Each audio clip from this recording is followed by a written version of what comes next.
Holy moly, we're live, Field. Yes, we are. I told you just a minute ago, this is a great privilege. Myself and the conclave completely agree that you are the leader of the resistance. And so we've been trying to emulate you since we came across you, and our good friend John Barnwell, who, of course, you know from texting a lot with him, and your partner, Dave Knight. Is it Knight? David Hawkins.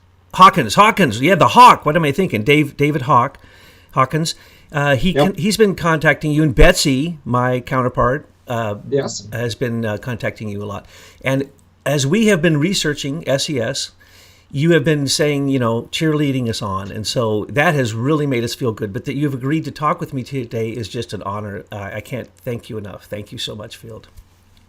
Okay, but let's keep things in perspective here. I'm put in a very unusual position, and I didn't put myself in this position, but God, in fact, did. And I say that because I'm the only sibling, I'm the only full-blood relative to Christine Marcy, who I characterize as the second most evil person in America that I know.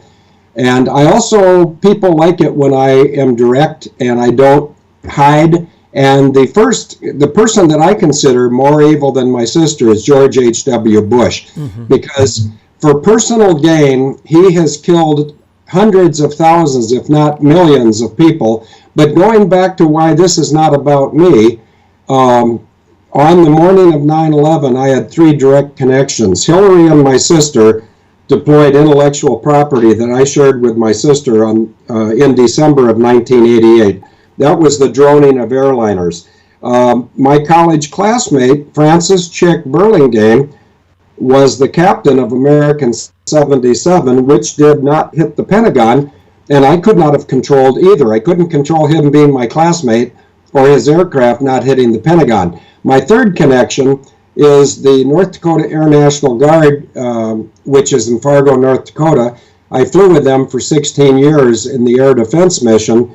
The North Dakota Air National Guard had the three F-16s overhead Washington and a fourth F-16 overhead New York on the morning of 9/11. So I'm going to say this as calmly and with as much confidence as is humanly possible. I have nothing to do with this except for God put me in this position, and he told me to expose evil. And, I pray to him daily that I'm not falling short of what he would like me to try to accomplish for his people and for his world, which he created. Over to you, Doug. Absolutely. That's the way we feel too. We feel called, and that it's nothing that we really wanted to do, but we are engaged in a battle. And you have been, we call you Field Marshal, because you are one of the leaders, if not the major leader for since I can remember. And all the members of the conclave just want to thank you, and I want to thank you for this conversation, because about a year ago, when one of our conclave members kept pounding on our head to really study what you said, we looked at the QRS 11, which of course now is the QRS 14 in some cases, and the uninterruptible autopilot, which was conclusive proof that 9/11 could not have happened without an inside conspiracy. End case right there. So we looked at that and we studied it, and it then led us to write some articles and do some things called Hillary can take down planes and trains and cars, and she can, because she was in on the QRS 11 development, which then turned into the basic Rose Law Firm, Little Rock, Arkansas patent theft that became what has been the mess that we see as the takeover of our economy by Silicon Valley.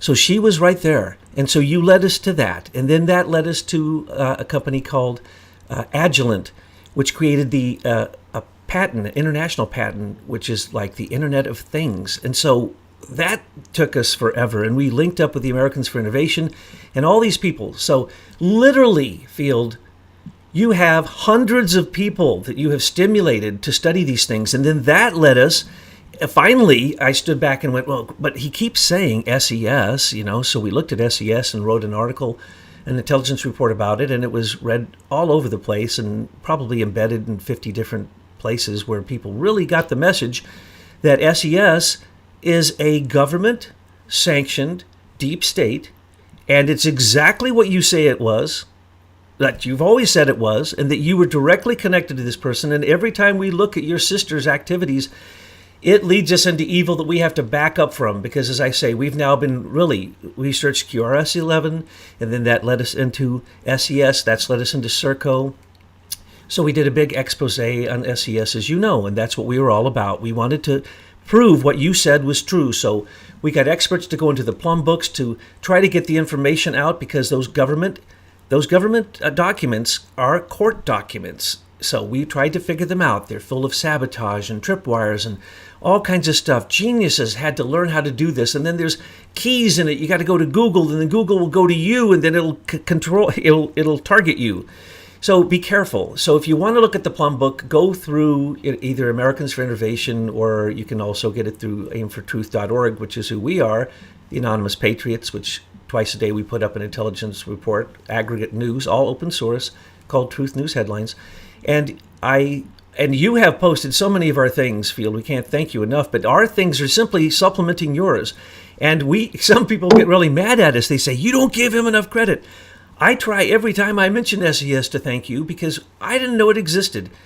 And it was such a shock to find out it existed, how it has permeated everything.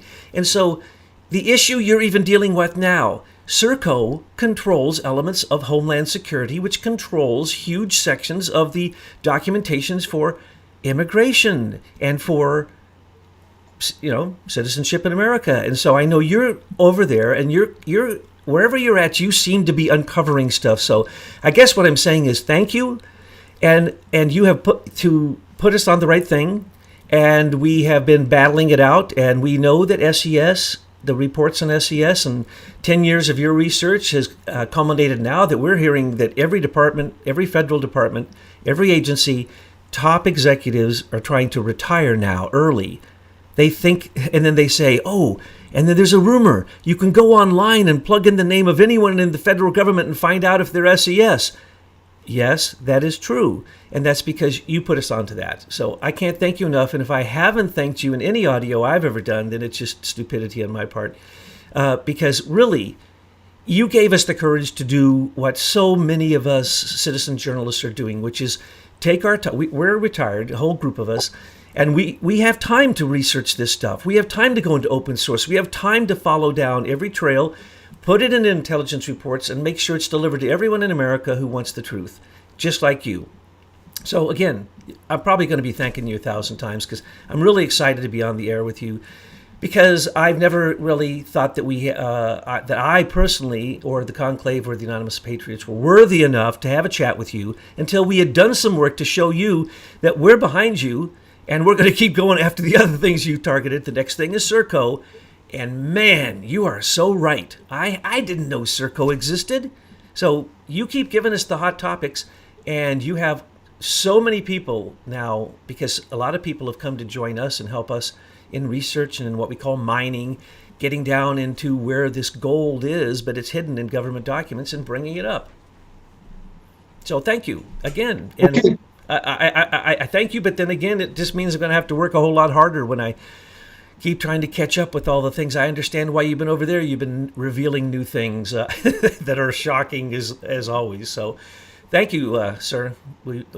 Every member of the Conclave asked me to thank you personally for the work that you've been doing for the last decade and beyond to fight as a true American patriot to make sure that the Republic isn't overthrown.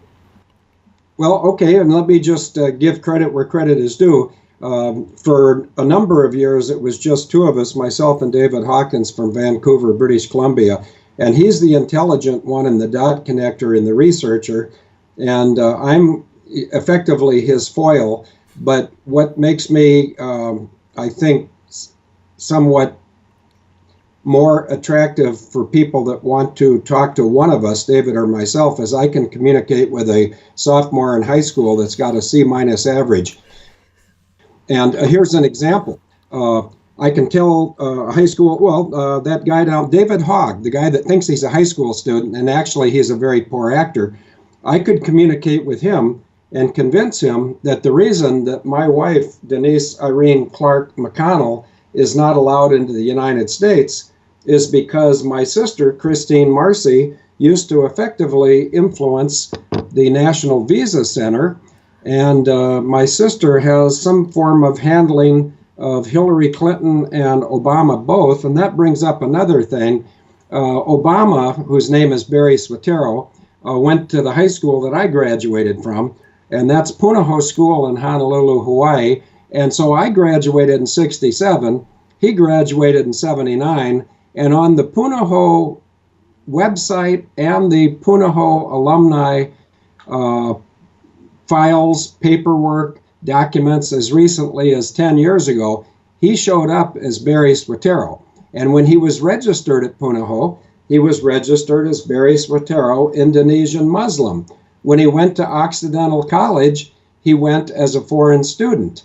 When he apparently may have gone to Columbia, maybe not, but he was a scholar, and the form of scholarship which he had was available only to foreign students.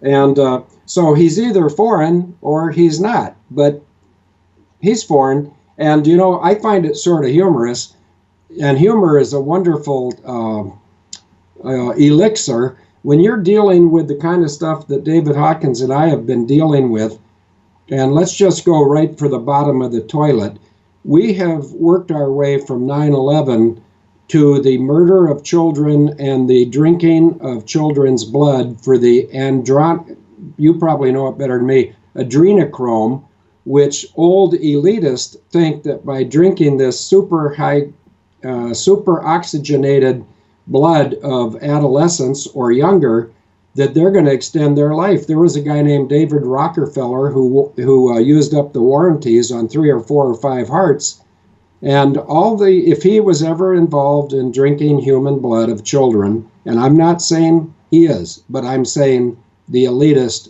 are and have been. Well, that's why the people at SES are running for cover. That's why people in Hollywood may be running for cover.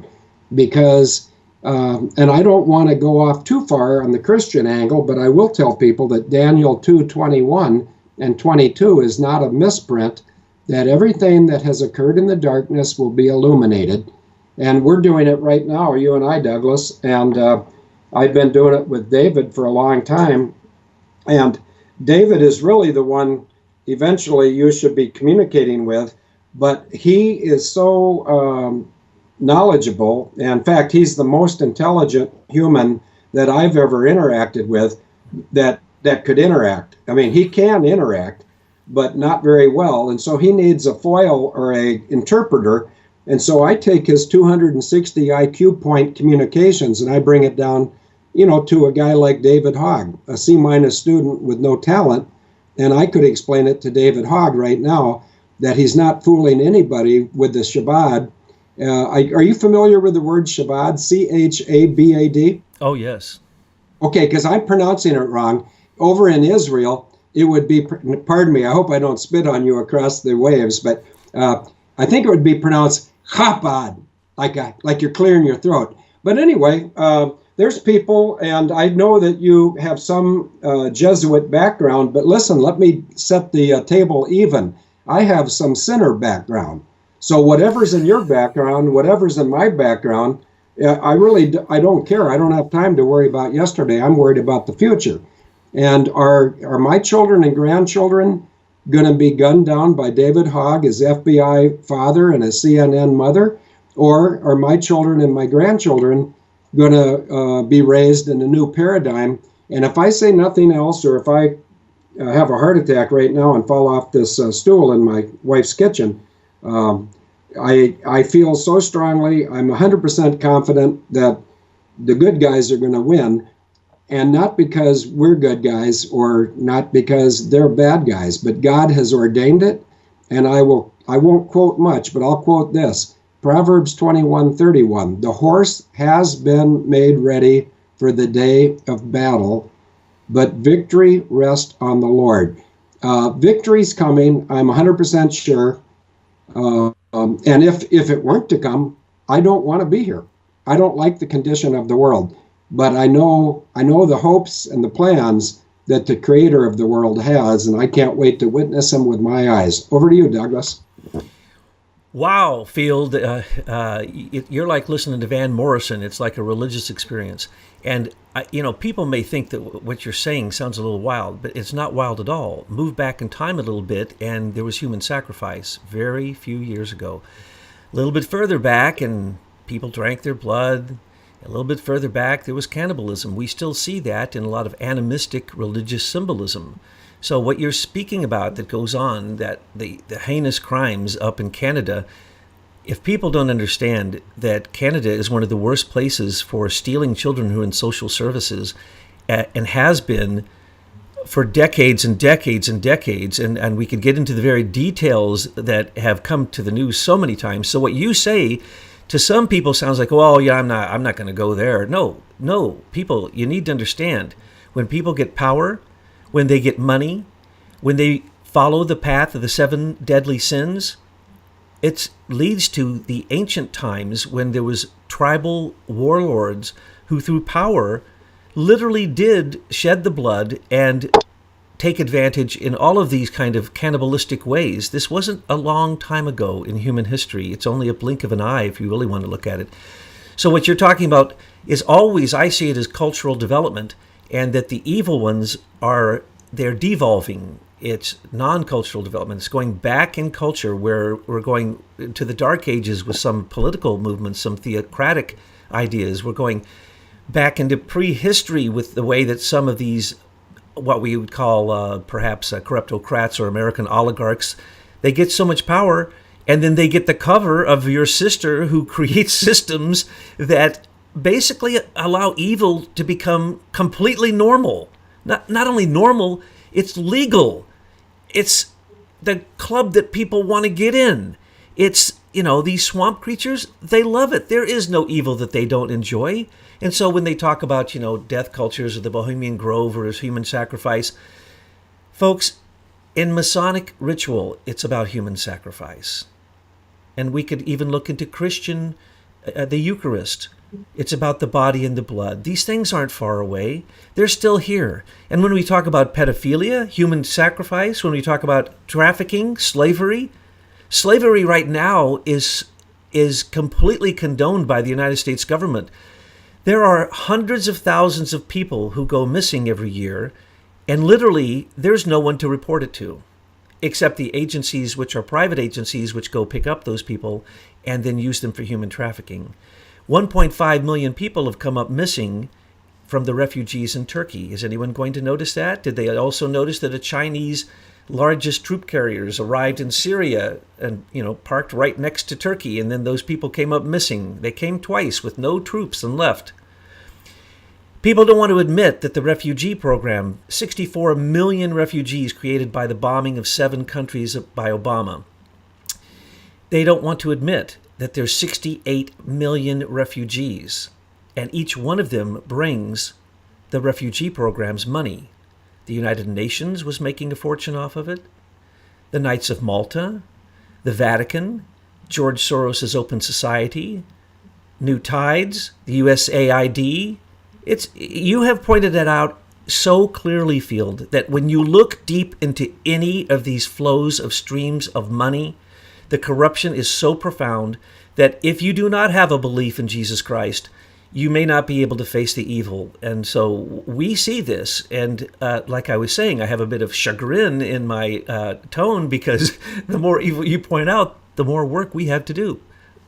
Yes, I want to bring up something. You were talking about missing children, and you may not be familiar with this, you may, but a lot of your listeners wouldn't be, and I think I'm quoting this correctly, that there's a organization in Washington, D.C. called the National Center for Missing and Exploited Children. My suggestion to you, and this is a suggestion and it's an opinion, but it's not a fact, I believe that they have nothing to do with trying to find missing children. I think it's just like FEMA, the Federal Emergency Management Administration or agency. They have nothing to do with responding to emergencies. They are all about creating emergencies. If we go to Sandy Hook, I would point out that very few of your listeners would know that the day before the Sandy Hook hoax, the Chicago region, which is Region 5 of DMORT, D-M-O-R-T, which is a remote and mobile mortuary service. The Chicago region of DMORT was in Sandy Hook the day before the alleged shooter did whatever he was alleged to have done, which he didn't do, of course.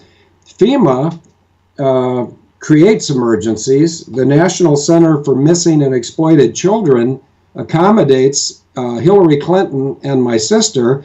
And I don't know if you would have known this, it doesn't matter. On the 21st of August of 2014, I was in the jury box in Pierce County, Wisconsin, and they had picked 12 of us to be in the box. And the judge, who, I don't look up to him as a judge. He's not my judge. My judge is a lot higher. But anyway, he looked at the 12 of us and he said, before I release the alternative jurors, do any of you 12 have a personal relationship to pedophilia? And I raised my hand. And of course, judges don't have any more IQ than you and I, probably less. He looks at his cheat sheet and he sees that the hand is attached to where Mr. McConnell is seated. So he says, Mr. McConnell, you're telling me you have a personal relationship with pedophilia? And I said, yes, Judge. Not yes, Your Honor, but yes, Judge. My sister and Hillary Clinton run the greatest global net-centric pedophile procurement service in the world. And that was Pedogate. And the national version of Pedogate is Pizzagate. And yet to this day, there's plenty of people in Washington, D.C. that don't think Pizzagate ever existed. Well, yeah, it existed, and I exposed it myself in court under oath on the 21st of August of 2014. And interestingly enough, as you know, I'm over in England right now because my wife isn't allowed into the U.S. We've jumped through the hoops. We've done everything that has been required of us. I anticipate she will be getting a visa fairly soon. But if not, I have a fallback plan, which is probably going to be very, it'd probably be very effective. I'll leave it at that. My fallback plan hadn't been revealed to anybody, including my wife, but there's a lot of very, very good and powerful things going on in the United States. I don't know, this is a straight question. I'm not trying to put you in a corner, but are you aware that Donald Trump has scheduled a Veterans Day victory parade for November 11th in Washington? I didn't know the date was settled. I had heard him speaking about it before, and he had said he'd wanted it, but that's all I know. Oh yes, it's been scheduled, and he's actually handed it off to the people that need to do the gopher work. And I'm hoping, I'm confident that my wife and I will be attending the victory parade on November 11th, which is Veterans Day, which is also my parents' anniversary. And both of my parents are deceased veterans, and their remains, of course, they're in heaven, but their remains they're in a joint grave. It's vertically separated. One casket's on top of the other to save space, of course. But they're in Arlington National Cemetery. And, my college classmate, Chick Burlingame, the captain of American 77, it is alleged that his remains are in Arlington, which is impossible because his aircraft did not hit the Pentagon. His aircraft was destroyed elsewhere, premeditated murder, but let's not waste time. I've talked about that 1,000 times. But I'm very, very confident. I'm confident my wife and I will be, just a couple of flies on the wall at the victory parade. I'm also confident that there is a 50% chance or higher that on Memorial Day of this year, I may be in a position to hand the United States Marine Corps College Scholarship Program, the biggest single check they've ever taken. And it might even be a check that's bigger than the last year's contributions. And it's simply because there are a few of us Marines. Donald Trump has 3 very obvious Marines. He's got a fifth one that's sort of concealed. He has a 4th one also. But there's other Marines. And, I guess it's appropriate to tell you the reason why the Marine Corps is different than every other service, and that's simply because of the convention where a president has to get the approval of Congress to create a war on foreign soil, but the president can deploy Marines anywhere in the world 24/7, 365 because he wants to. And that's why the Marines are generally the first to fight, and they're also the first to get withdrawn, because once the Marines go in and establish a foothold, if the military action is legitimate, then the Army can be deployed. But I don't want to get into a history of how our laws have been abused by Congress and a variety of presidents. But I will tell you that as sure as I'm sitting here, and I'm just miles from Farnborough, England, which is the birthplace of their aviation industry, but as sure as I'm sitting here 3 miles from Farnborough, I expect to be involved in a very patriotic, multi-million-dollar contribution to the Marine Corps Scholarship Fund as early as, well, I think it will occur on Memorial Day in Canton, Texas. That's out of my control. That's in God's control. But I will keep you and your listeners up to date with that progress. But I am 100% sure, not 99% sure, I'm 100% sure that Donald Trump, who's not a politician, has been created for the role he's currently playing, just as I was created for the role that I've been playing for 11 and a half years.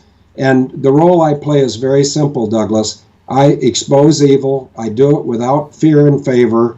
Not only has nobody killed me yet, nobody can rain on my parade. You know, if I fell off my stool and bumped my head right now, I'd be in heaven right away. And the price of the ticket has already been paid for, and it's a first-class seat, and it's a retirement program that's out of this world. But until God himself calls me home, I'm gonna change gears here. Watch this. Until God himself calls me home, I'm gonna kick ass. And that's what God wants me to do, and that's what I'm gonna do. I agree. And you do. And you're a true patriot. Your family's true patriots, and I'm so glad you're going to be there, and I'm going to pray that your wife gets that visa and slides through that nonsense and gets back home where you belong. But I also feel sorry for Britain while you're over there, because I'm sure you're going to reveal a whole bunch of nonsense they're up to. So I just want to say that when we took up your idea of looking into SES, well, first off, I want to say, Christine Marcy. Well, everything we hear about her, just pure evil. Every time we look into it, everything you say is true, and we've only scratched the surface. Do you think that you were put into the same family because you were like opposites or something? Two sides of a coin. You're you're Christian, you believe in people, you're not, and then she's just evil. And also, what's her reaction to the fact that you said that she responded to you recently?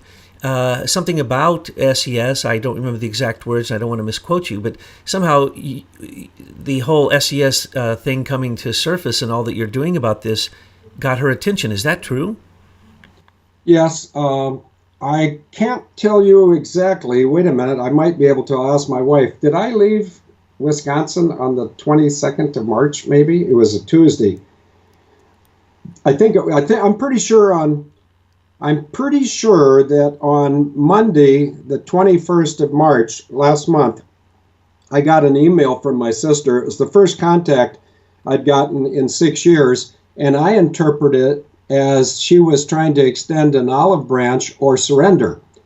I want to be as accurate as I can be, because I've talked about this in other venues, but she contacted me via email and said that it's tax time, and so she wanted to make sure I knew that 1, 2, 3 wealth management accounts that my parents left for each of their 7 grandchildren, she wanted to make sure I knew that she was going to be taking care of the tax ramifications of those accounts. Okay, here's what is unusual and out of character, and this is why I interpret that as she's rolling over and playing dead because of SES exposure, which I give a lot of thanks to you and the other people that have picked up the SES baton in this relay race for life. My sister apparently she's been watching me since 2007, and she never thought that David Hawkins and myself would ever prevail. But the thing she's never understood is that it's never been David Hawkins and myself. It's been God. God put David Hawkins and I together. We're complete opposites. We never should have met. Well, we did. But in fact, the very first meeting, I should have told him to buzz off. And there's a little humor coming here. We need humor at this point. But when he called me for the first time on December 6th of 2006, he had been, another whistleblower had suggested that David get a hold of me. The other whistleblower's name, to be fair, is Dan Handley, who was a United Airlines pilot who was blowing the whistle on the corrupt bankruptcy of United Airlines. But anyway, he told David to call me. David calls me. I answer my phone at about 6 p.m. on the 6th of December of 2006. And I say my name, and he says, my name's David Hawkins, and I was told to talk to you about some aviation events of 9/11. Are you a pilot? And I said, yes. And he said, are you a military pilot? And I said, yes. And he said, are you an airline pilot? And I said, yes. And he said, oh, this is just like a kid on Christmas. He said, here it comes. He said, are you a drunk? I thought that was the world's greatest non sequitur, and what a way to end a communication. I'm a little bit shocked. Yeah, no. I said, no, I'm not a drunk, but what would that have to do with it? The truth is the truth. And a lot of people, reminds me of that Marine Corps movie with Jack Nicholson and Tom Cruise. Some people can't handle the truth, and I'm afraid, and I mean, I'm not afraid of much, but I am afraid of this.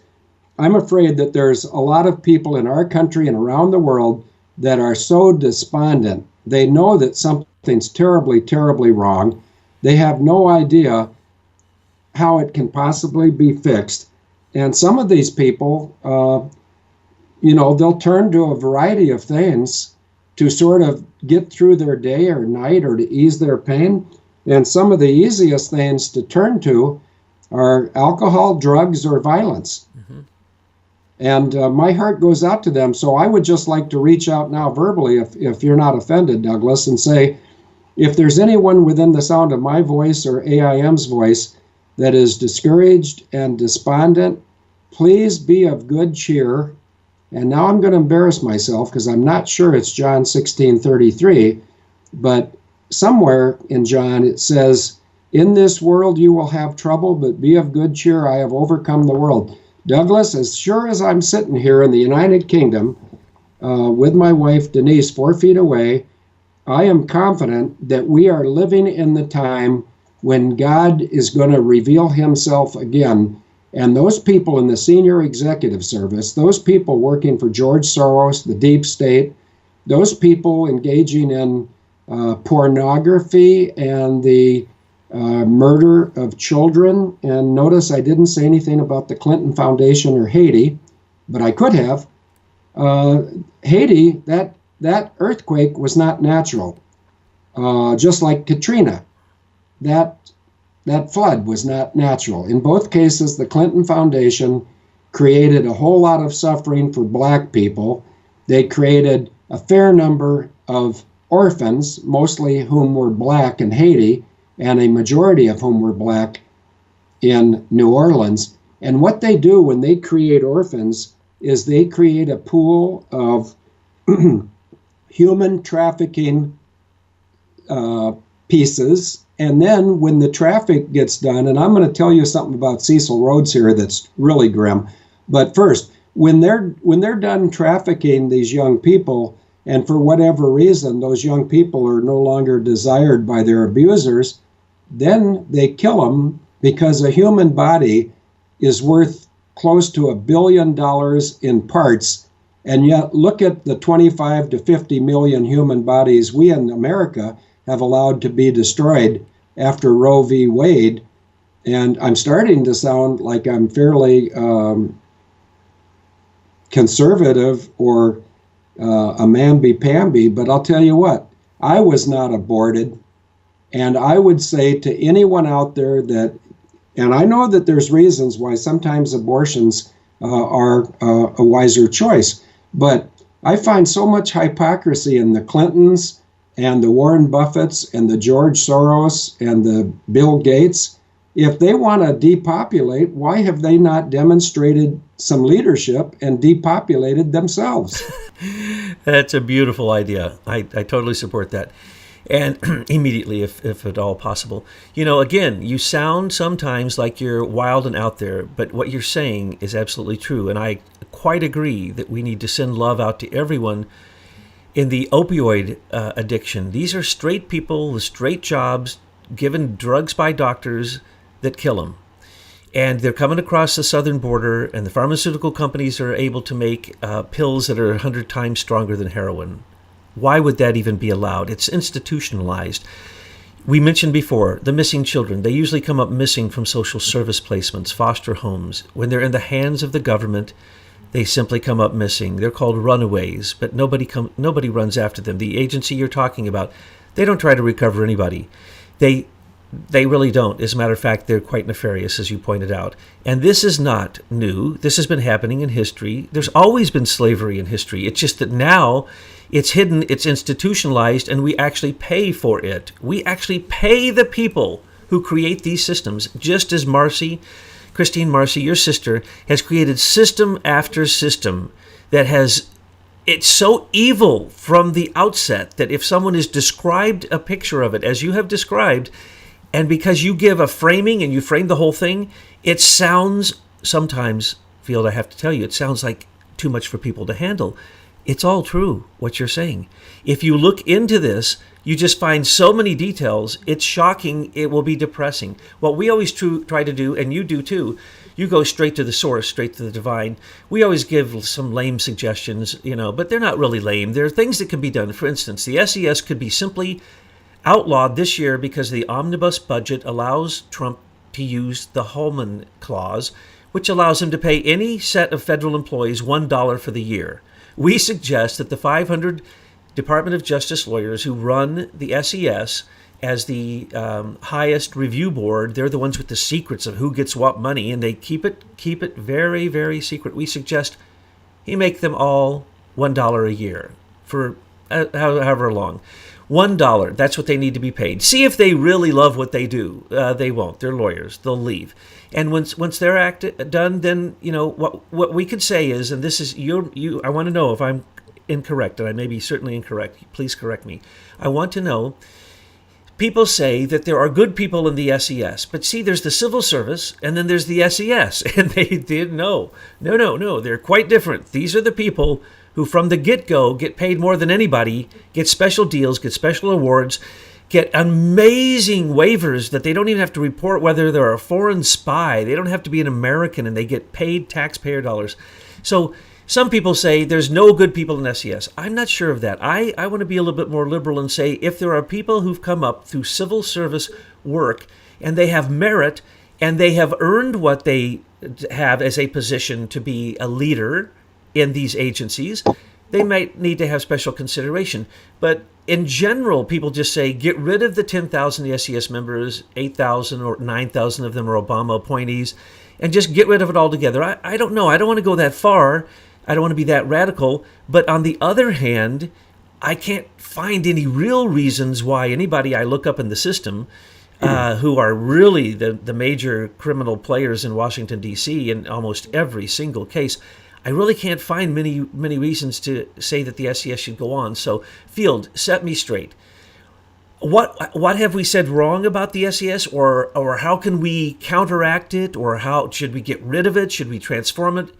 What's your advice? Well, I think, first of all, what I'm going to do, regardless of what I think, is I'm going to communicate directly with Donald Trump and suggest that he endeavors to remove the SES.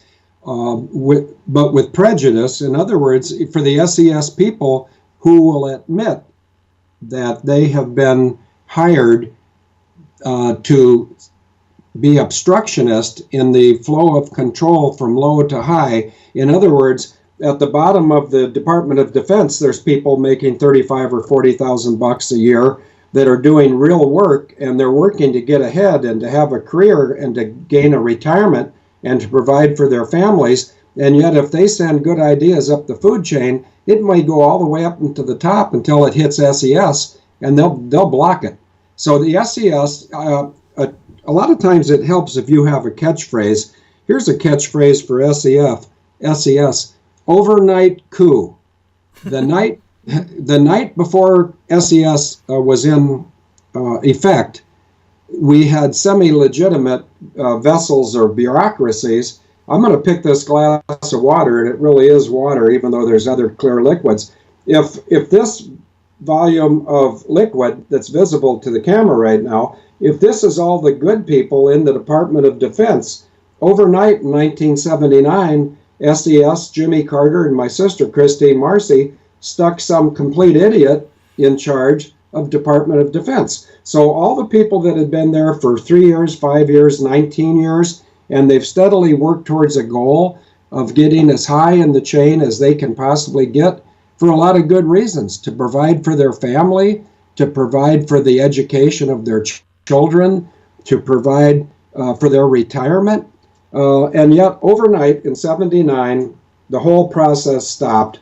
I'd like to call it an overnight coup, and I would look forward to an opportunity to argue my sister on that. And I guarantee you it would be a very short argument, because she has anger management issues that rival Linda Blair. Now, you've forgotten that Linda Blair was in the movie called The Exorcist, but and it was set in Georgetown, and it's in Washington, D.C. And Linda Blair's character, I think it was actually a Jesuit priest, but I know it was a Catholic priest for sure, but he went up to exorcise the demons from this young girl, and her head spun around. I have not seen my sister Christine Marcy's head do a 360, but I've seen it spin so fast that a cobra snake would be just getting its tongue ready to come out, and my sister would have bitten its head off. That's how fast. My sister is, I'm not going to say she's possessed, but I will say that she's obviously serving Satan.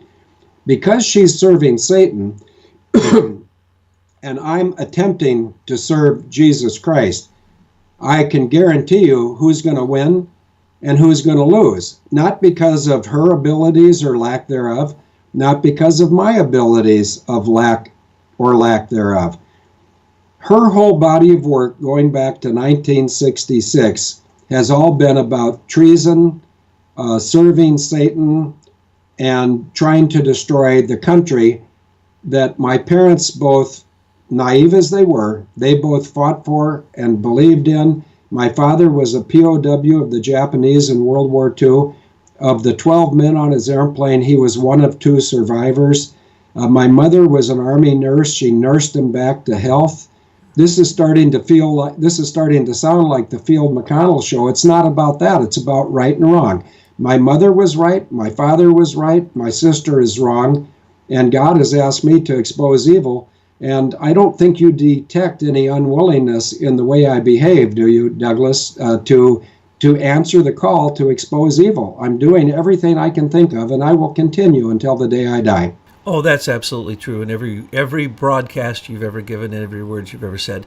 How do you feel about SES members getting paid a fortune? In some cases, their base pay starts at the level of what the vice president is paid, and then they go up from there to any amount, compared to those soldiers you just talked about, your parents, my dad who helped liberate Italy, put his life on the line many times. The only man who survived from the company. Every other man was killed in one particular battle.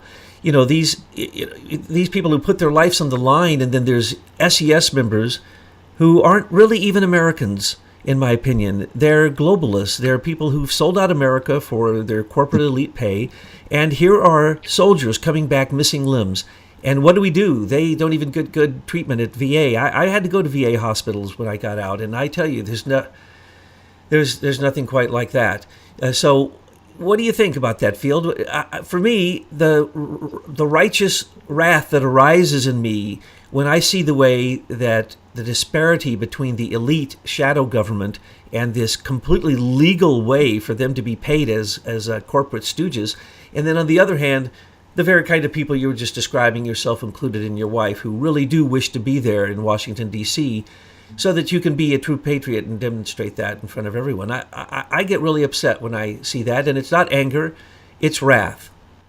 Okay, let me ask you a question that's none of my business, but it's not that embarrassing, so here it comes. I'm 68 years old. How old are you, Douglas? 63.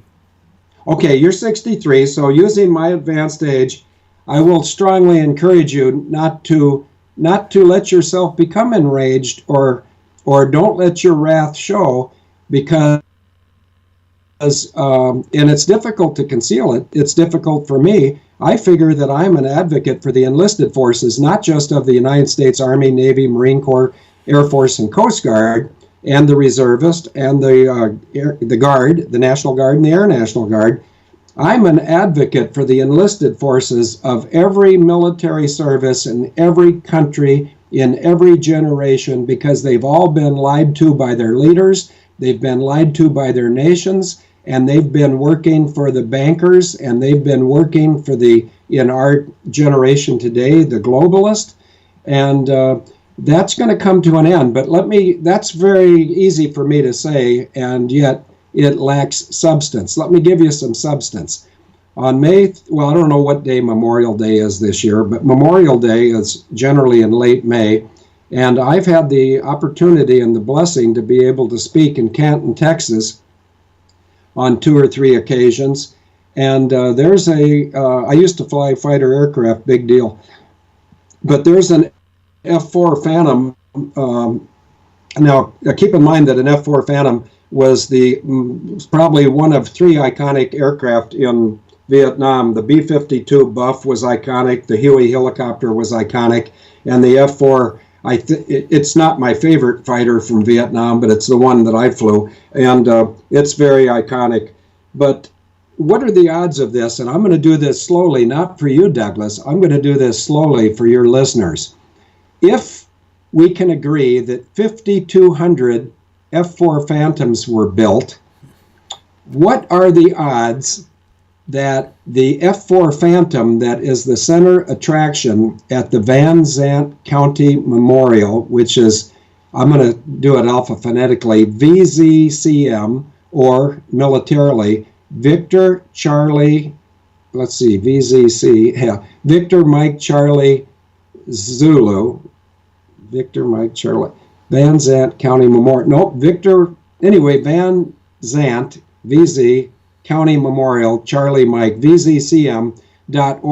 There is a specific F-4 down there. It's not one that's like one I flew. It is one I flew for 13 years. And this is gonna show you the hand of God in a way you've never seen it before. That particular F-4 Phantom, which I flew for 13 years, was one of only 2 out of 5,200. So now the odds get vastly thinner. 2 out of 5,200s, that's 1 out of 2,600. What are the odds that airplane that's on the pole in Van Zandt County Memorial, Canton, Texas, was once used by British Aerospace, which is a foreign corporation, to test drone-to-drone air refueling? In other words, the airplane that people can find there's no ego in this, but my name is Field McConnell, and if somebody just uses a search engine and puts in Field McConnell '(S), Field McConnell's jet, the picture of that airplane comes up. And the reason why that is, I believe it's an act of God, is because it allows me with great accuracy to claim that foreign corporations have been using the United States military for the privatization of war. Now, as you know, there's 3 sovereign land masses that are all roughly a square mile. Washington, D.C.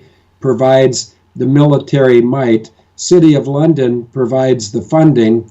And no offense to a former clergyman, but the Vatican, and I'm not picking on the Vatican or the Catholic Church, I am, to some degree, questioning the Roman Catholic Church, and to a very, very large degree, I'm questioning who it is that the Jesuits at the Vatican truly serve. Are they serving Jesus?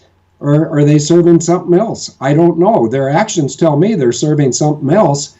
And this is not one world unless it's God's world.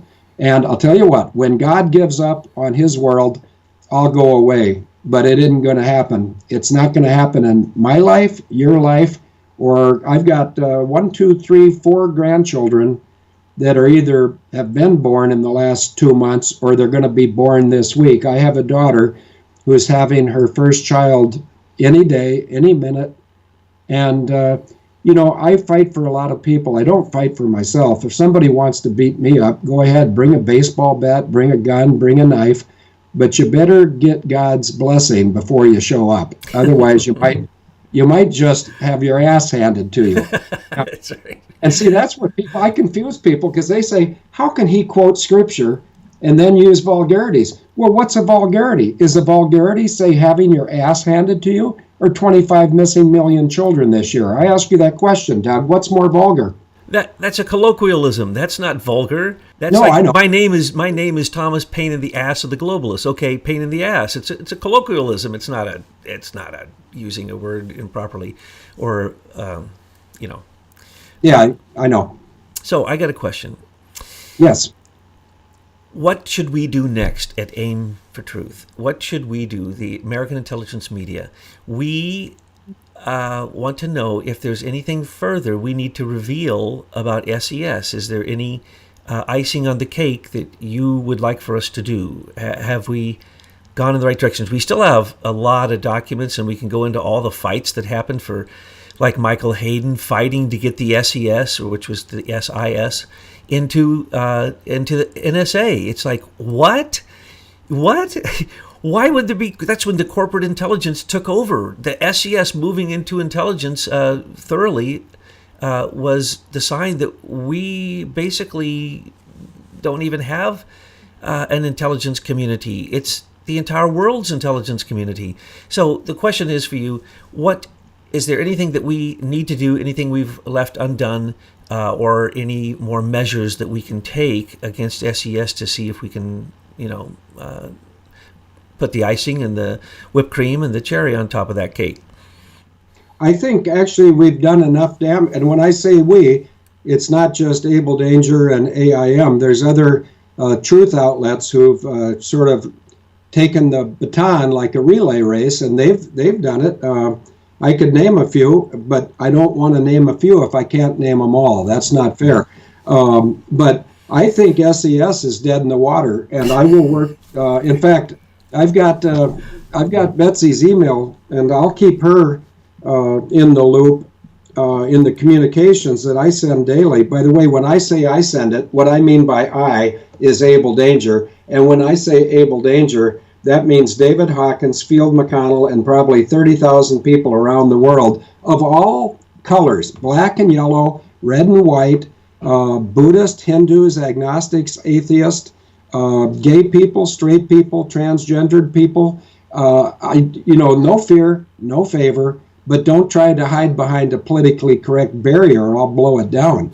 My sister is a raging hybristophiliac lesbian. I don't understand lesbianism, but yet I don't badmouth it because I don't understand it. I know that God in the book of Romans has expressed his feelings, and I would share that with anybody that asked me to share it, but I'm not going to force it on them. It's none of my business. God made me a heterosexual male Caucasian, and I thank him, not that I was born in America, not that I'm a male, not that I'm heterosexual, not that I'm Caucasian. I just thank him and bless him every day of my life that he's got me alive. And he's, for whatever reason, God himself has trusted me to some degree, carry the water for this battle. And this battle is written in Ephesians. And if somebody asked me where in Ephesians to look, I'd say, well, I'd start in Ephesians 6, 10 to 17, and then go back at 1 and read the whole book. It's very short. Wouldn't take you a night. Wouldn't take you an hour. But Ephesians 5:11, when God called me at 3:35 p.m. on Monday, the 4th of December of 2006, and I'm not going to do it right now. I could. I've done it many times, but in deference to your listeners, I won't say the prayer that I said, but I will tell you that, Douglas, and I will send it to you and Betsy immediately after this. But I said a prayer that was very short at 3:35 p.m. on Monday, the 4th of December. And I said, this is the last time I'm going to ask you, God. I feel strongly that you have something more important for me to do for your kingdom on this earth, for your purpose. And you know it before I think it or say it, that I'll do it no matter what it might cost me. And I meant my life. But, from that moment until this very moment, he's never told me to slow down, speed up, go left, go right, stop. He's never told me to use less gender-specific metaphors, and boy, did I used to use a lot of them. And that's the only reason the people that don't like the truth gave me a get-out-of-jail-free card, is they thought I was nuts. Well, now my sister, Christine Marcy, no longer thinks I'm nuts. And even if she did, I don't care, because I'm not. I am a dedicated warrior.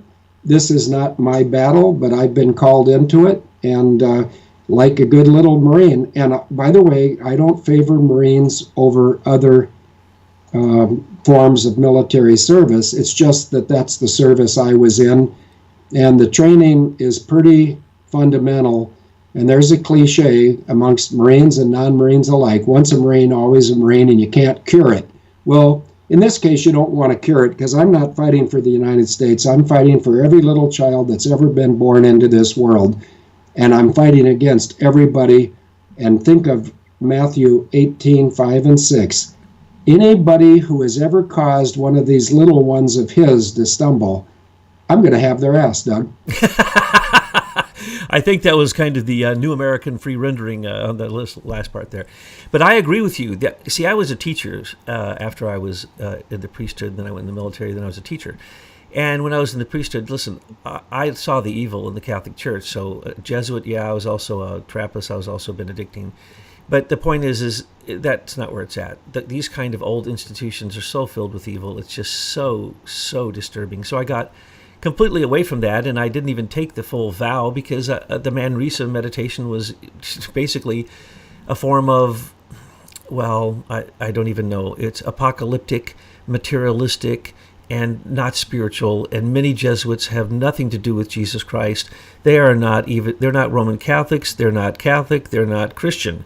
They are, as you said, what are they? Well, they kind of serve themselves. They're called liberation theologists, which is another form of Marxism and communism, and they're called apocalyptic theologists because they want Armageddon to come now. What kind of person wants the end to come now? Not the good rapture, not the good stories. No, we're talking about a very bad story is what the Jesuits want, and now basically they've taken over the Catholic Church. So I have no love whatsoever for the Roman Catholic Church at this point, except for the faithful believers who really are still, carrying that religious sentiment and that connection to the divine. Now, I want to ask one more question before our time is over, and that's that Serco, are we right, Field? Should we now go after Serco? Yeah, let me just show you my script. I don't have a script, but I don't know if you can see, your listeners can see I'm putting my pen up next to 4 items. One item has a line through it. The line is through Senior Executive Service. I think that we have inflicted a fatal wound on them, and I say that because my sister rolled over and played dead. Now, next up is Serco, so I'd say yes. Why don't, not only AIM enable danger, why don't a lot of the truth people, they can use me sort of like a bloodhound. And I'm not a bloodhound, I'm not a dog. Marines are devil dogs, and you don't want to get bit by one. But no, it's SES is dead in the water. Serco, I would say, is next up. Behind that would be the Crown agents, and I just want to say that I don't know if it's a cliche or a historic literature remark, but there's a comment that a friend of mine in Tel Aviv listening right now, where it's 2 hours later, it's 9 p.m. in Israel.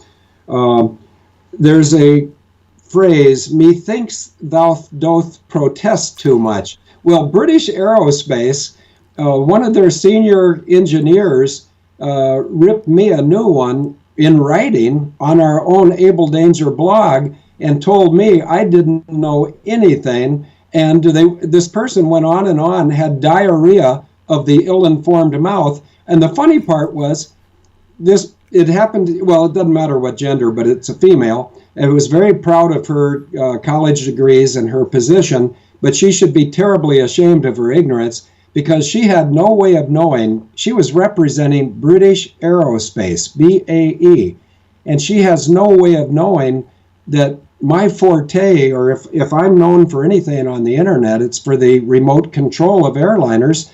And my aircraft, Field McConnell's jet on the pole in Canton, Texas, was used by BAE for the privatization of war. Now, you find a person in Rwanda, North Korea, Yemen, Syria, the United States, New Zealand, or Russia that wants to have a bunch of bankers waging war against we the people, and I'll be shocked. I've never talked to anyone who wants one, but British Aerospace has now exposed themselves to some righteous return fire. And now, speaking as someone who was in the military, if there's an ambush, you better make sure that you're going to ambush the other people instead of yourself. When this person opened up with what she thought were her big guns, she's about ready to be blown away. And I don't say that with any pride or any ego.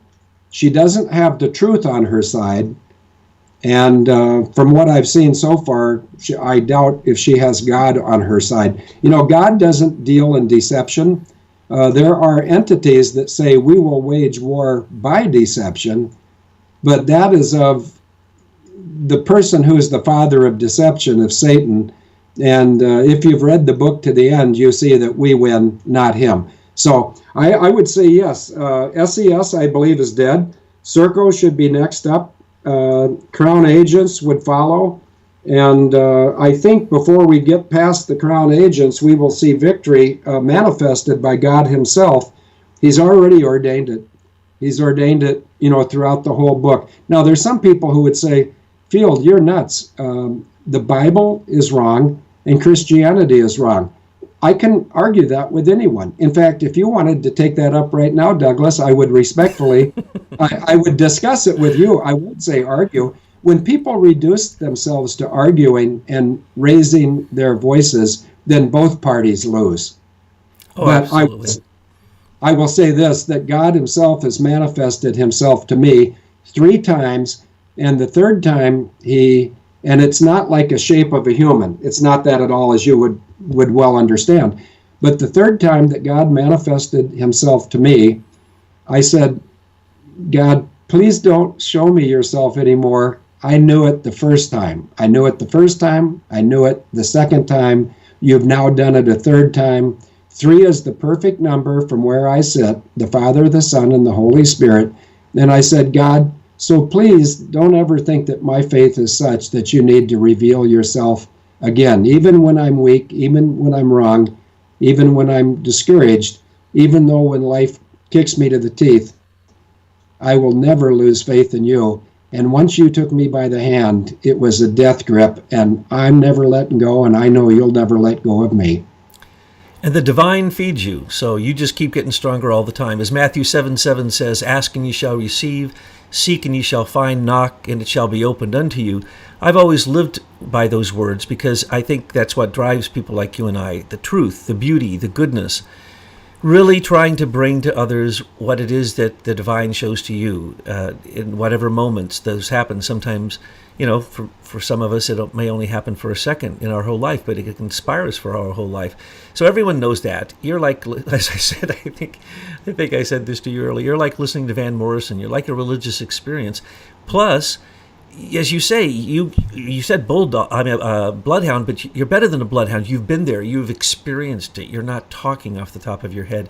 You're not giving political commentary. You're talking about direct experience, your direct experience of truth. And the fact that you add a religious tone to it, I am completely religious, but I don't go to religions. I want direct contact, and one of the ways you can get that is by living your life exactly as you do, which is living on the line and not knowing what words will come to your mouth next, but trusting that the divine will give them to you.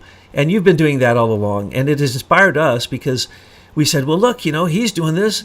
We should do this. And my friend John Barnwell is such a disciple of yours that when you just put up the three lists, the one in the bottom, the crown, he's going to go into the whole livery thing that you've been teaching everybody.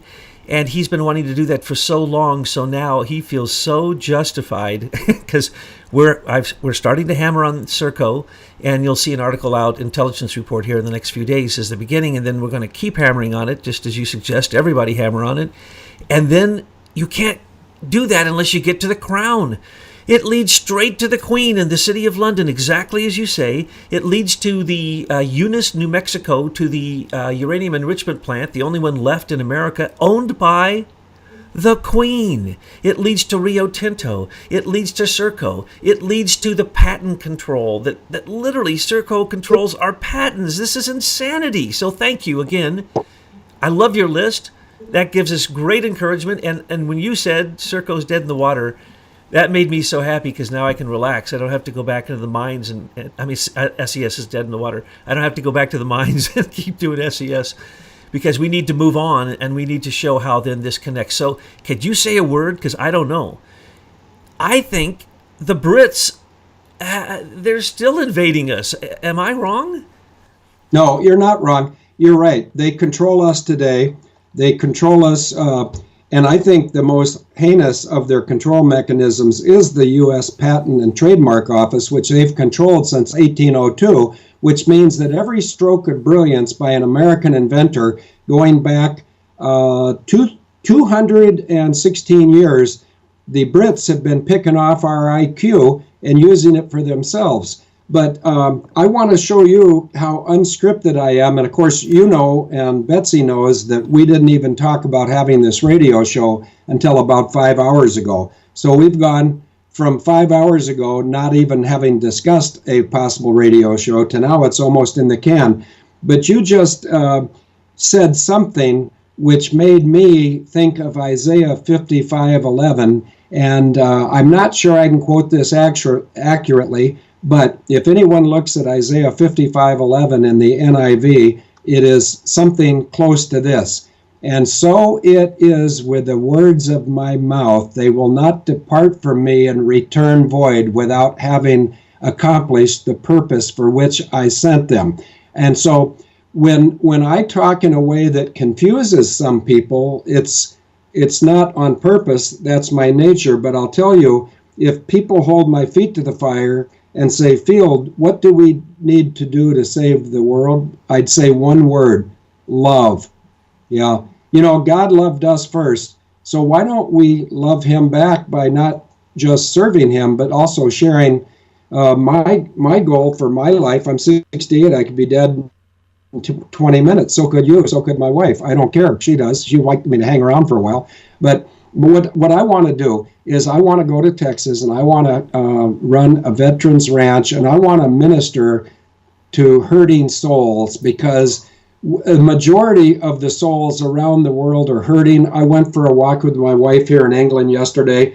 We saw some their recent immigrants to the United Kingdom. There's some form of Oriental people that wear their traditional dress.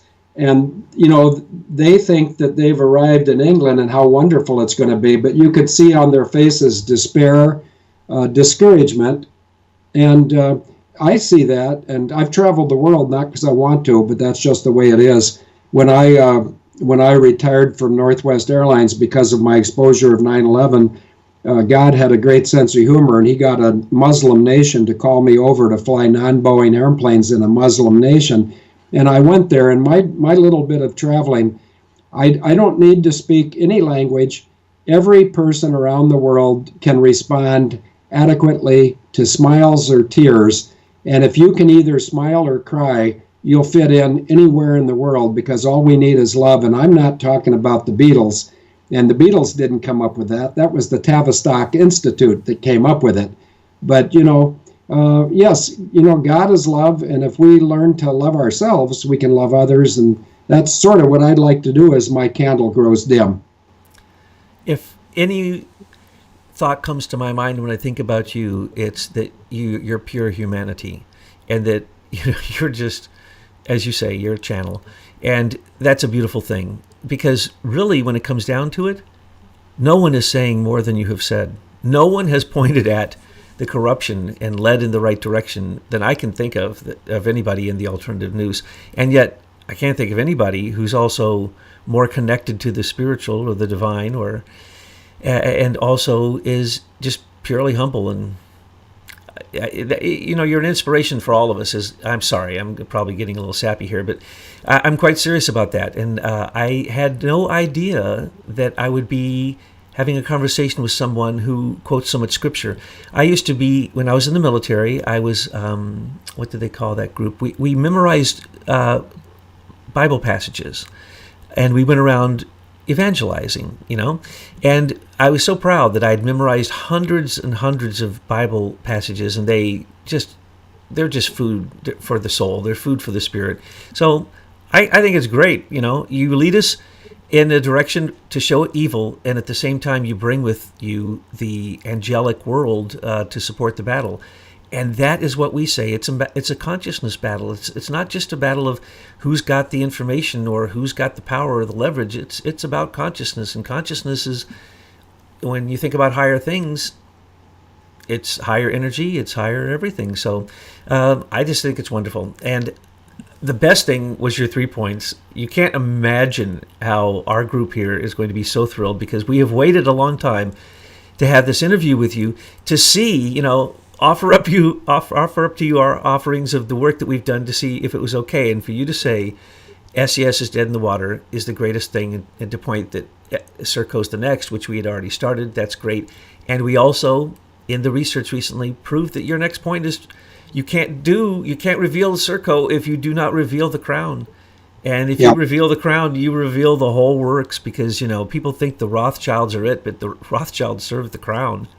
Yeah, and it's all, they say crown, which makes it sound nice, but, there's no royal in this world. The only crown and the only royal is in heaven, and crown him with many crowns.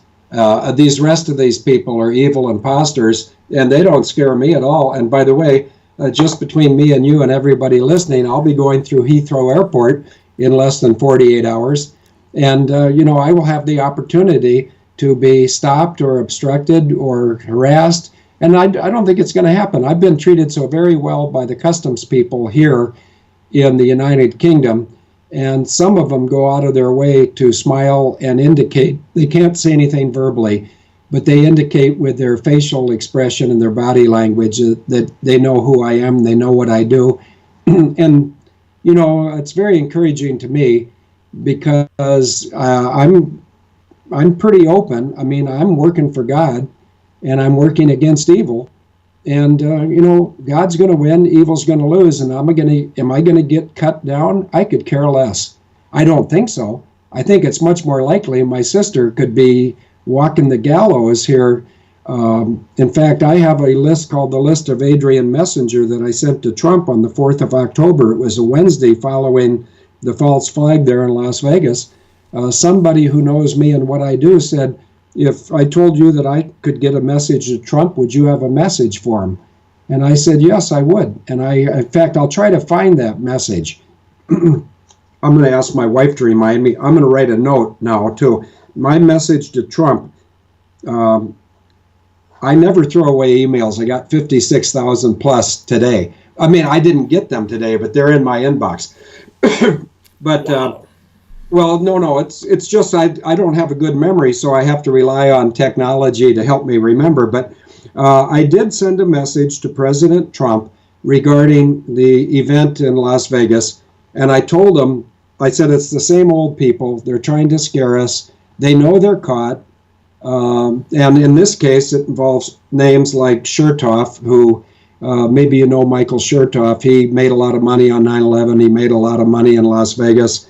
And he's a dual citizen of Israel and the U.S. I don't mind naming these guys because they know my name anyway. And they don't call me Bloodhound. They call me something less polite. But, they can get frustrated with me for exposing him, but I could never expose them if they hadn't done these evil things. So I'm going to try to find the message that I sent to Donald Trump.